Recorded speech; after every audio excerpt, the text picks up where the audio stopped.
The owners of the following videotape materials which you are about to see have granted GMA the exclusive rights to air and use the videos for the program Bitoy's Funniest Videos.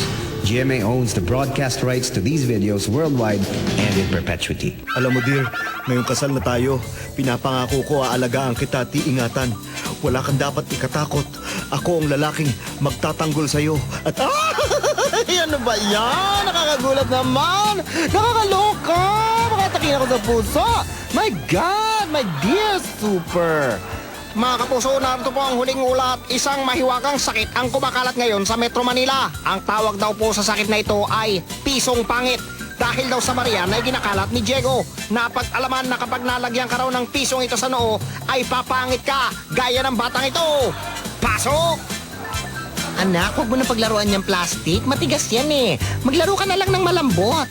Maglaro ka ng lobo. Lobo? Ganitong lobo?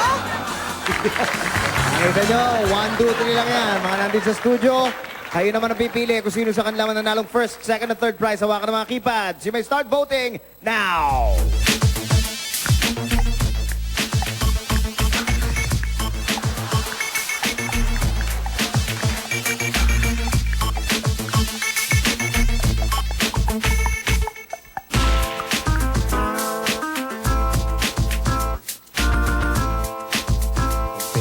May tutumba, may yayariin mamaya sa pagbabalik ng BFP. Kaya, dyan lang kayo.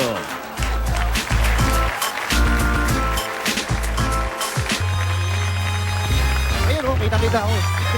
Napapalundag na ako. Maglulundag na rin kayo sa tuwa. Dahil ito na ang resulta ng audience voting natin sa PFB. Ang mga nanalo dito sa Bitoy's Funniest Videos ay tinatawagan sa pamamagitan ng telepono at telebisyon. Anumang announcement na matatanggap sa pamamagitan ng text ay hindi nanggaling at hindi kikilalanin ng GMA7.